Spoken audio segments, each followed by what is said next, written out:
कहानी की शुरुआत इस गांव की सबसे खूबसूरत लड़की जिसकी नाम होती है देवकी और उसकी प्यार में पागल एक लड़का जिसका नाम होता है राजू। शायद ही इसके बारे में कोई जानता होगा। साउथ इंडस्ट्री का सुपरस्टार विजय देवरकोंडा का असली सगा भाई आनंद देवरकोंडा। इस त्योहार में राजू को देवकी को देखते ही पहली नजर में प्यार हो जाता है। इसके बाद प्यार में पागल राजू देवकी का घर के पता लगाते हुए देवकी को देखने आ जाती है। यहाँ पर एक दाढ़ी वाला गुस्से के साथ देखने लगता है। राजू डर के मारे यहाँ पर मौजूद उसका दोस्त सिन्नू का नाम लेते हुए कहता है, मैं सिन्नू से मिलने आया हूँ। सिन्नू राजू को घसीटते लेते जाते हुए कहने लगता है, दोबारा इस किले में कभी कदम मत रखना। यह किला सोच से भी कहीं ज्यादा खतरनाक है। यहाँ पर राजू अपने हाथों से लिखा हुआ कविता को सिन्नू से पढ़वाता है। कविता पढ़ते समय सिन्नू उस किले का दाढ़ी वाला आदमी को दोबारा देख लेता है। डरते हुए राजू को कहने लगता है,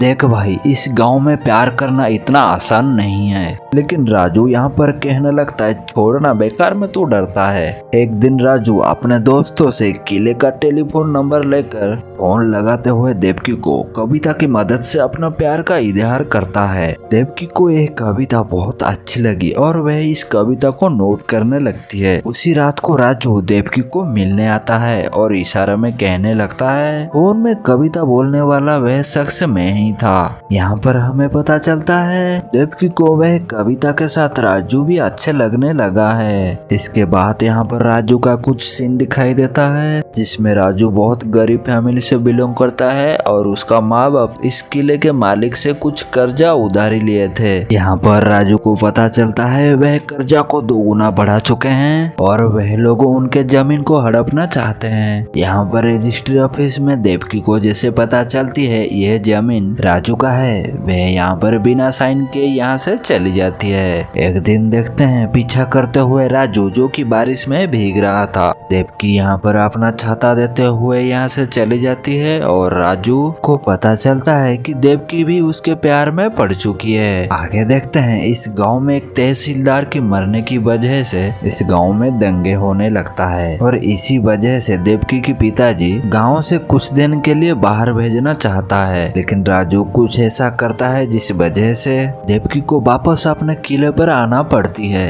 यहाँ पर एंट्री होता है देवकी के पिताजी जो कि इस गांव के मुखिया जिसका नाम होता है राजा रेड्डी। यहाँ पर पुलिस वालों को राजा रेड्डी को देखकर डरने से आपको पता चल गया होगा कि राजा रेड्डी कितना खतरनाक है और तो उसका दरिंदगी तुम्हें इस मूवी के आखिरी में पता चलेगा। यहाँ देखते हैं रात को एक दिन मिलने आया हुआ राजू कुछ ऐसा करता है जिसमें राजकुमारी देवकी को बचपन की बीते हुए याद आता है, जिसमें राजू और देवकी वह दोनों कभी दोस्त हुआ करते थे। लेकिन राजा रेड्डी के जात पात भेदभाव की नजर की वजह से वह दोनों को दोस्ती कुछ खास नहीं बन पाई।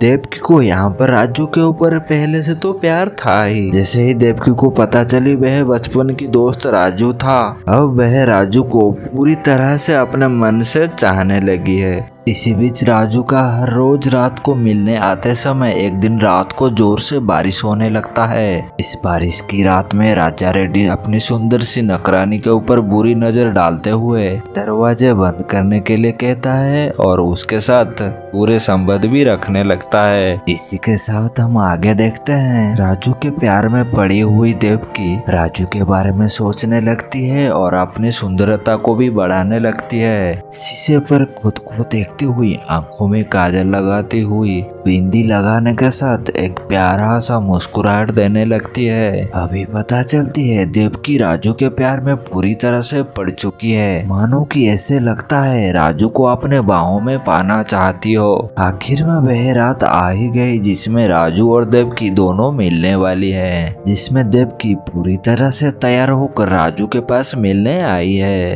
डरे हुए और सहम सी दोनों राजू और देवकी दोनों एक दूसरे को देखने लगते हैं। इस आधे रात में चांद की रोशनी के साथ दोनों इतने खूबसूरत लग रहे थे जैसे कि इन दोनों के लिए कोई नई दुनिया हो। बातों ही बातों में एक दूसरे के ऊपर अपना हाथ थामना और इसी एक ही रात में राजू देवकी को वह खुश देना चाहता था जो देवकी को आज तक नहीं मिला। इसी बीच वह दोनों थक कर एक साथ सोने लगते हैं। यहाँ पर वह दोनों बात करने के बाद एक तालाब के अंदर आ जाते हैं, जिसमें राजू देवकी को एक किस करने लगता है। देवकी यहाँ पर अपने पूरे शरीर में सेम सिलाती हुई एक डुबकी लगाने के बाद फिर दोबारा खड़ी होती है। अब राजू सीधा देवकी के होठों पे किस करने लगता है। इसी बीच वह किले का दाढ़ी वाला शख्स इन दोनों को ऐसा करते हुए देख लेता है। अब यहाँ पर कहानी हमें सुबह का दिखाता है, जिसमें देवकी राजा रेड्डी और वह किले का रखवाला दाढ़ी वाला शख्स वह राजा रेड्डी को कहने लगता है, छोटी मालकिन को बगीचा घूमना बहुत पसंद है, क्या मैं उन्हें बगीचा घुमाने ले जाऊं? वह शख्स यहाँ पर देवकी को राजू का बंधा हुआ हालत दिखाकर कहने लगता है, मैंने अभी तक मालिक को कुछ नहीं कहा। अगर मालिक को पता चलता कि वह लड़का तुम्हें छुआ है तो मालिक इसका टुकड़े टुकड़े कर देते।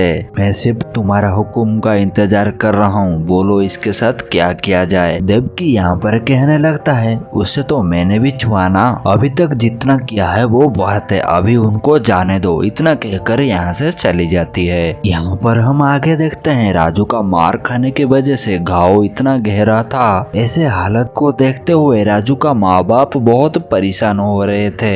यहाँ हम देखते हैं राजू के प्यार में पागल देवकी, जो राजू को अभी तक भुला नहीं पा रही थी। इसी बीच वह नौकरानी कहने लगती है, जो लोग राज सिंहासन पर बैठे हैं वह अपने सिंहासन के लिए किसी को भी मार सकते हैं, और तुम दोनों की भलाई इसी में है। तुम दोनों आपस में ये प्यार को यहीं रोकना होगा। क्या आपको लगता है ये बात यहीं पर रुक सकता है? नहीं, ये दोनों फिर मिलने लगते हैं। एक दिन बरसात भरी रात को राजू देवकी से मिलकर कहने लगता है, मुझे लगा मैं आपसे मिले बिना रह सकता हूँ, लेकिन नहीं, तुम मेरे शरीर में वो आत्मा बन चुके हो जिसके बिना मैं जी नहीं सकता।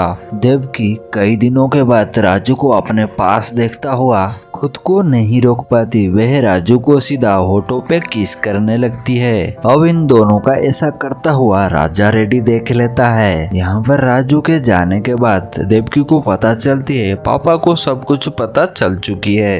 अगले सुबह राजा रेड्डी इस प्यार में शामिल नौकरानी और सिन्नू को पहले अपने आड़े हाथ लेता है। फिर राजू को बिना पता चले उसके माँ बाप को पुलिस के मदद से जेल में भिजवाता है। बेचारे राजू को अभी तक पता नहीं राजा रेड्डी उसके बारे में सब कुछ पता लगा चुका है। राजू मासूम होने के साथ दुनिया को भी मासूम समझता है, लेकिन अभी तक पता नहीं राजा रेड्डी क्या चीज है। राजू गाँव वालों की मदद से राजा रेड्डी के पास मदद लेने आया होता है। राजा रेड्डी यहाँ पर कहने लगता है, तुम जेल जाने के बाद तुम्हें पता चलेगा राजू के माँ बाप का क्या कसूर है। यहाँ पर राजू जैसे ही जेल में आता है वह उसके माँ बाप को छुड़ाने के बाद राजू को जेल के अंदर डाल देते हैं। एक दिन देखते हैं राजा रेड्डी पुलिस की मदद से राजू को बाहर लाकर कहने लगता है, तुम्हारा हिम्मत कैसे हुआ मेरी बेटी को प्यार करने के लिए? राजू यहाँ पर बिना डरे कहने लगता है, मैं तुम्हारे बेटी को शादी करने के बाद रानी की तरह रखूंगा। यह सुनते हुए गुस्से में राजा रेड्डी बिना कुछ कहे यहाँ से चला जाता है। यहाँ पर हमें पता चलता है राजा रेड्डी देवकी को अपने बेटे के पास छुपाए रखा था। देवकी सीधा भागते हुए जेल की तरफ राजू से मिलने के आते समय पुलिस वाले राजू को यहाँ पर छुपा देते हैं। देवकी राजू के प्यार में इतना पागल हो चुकी थी।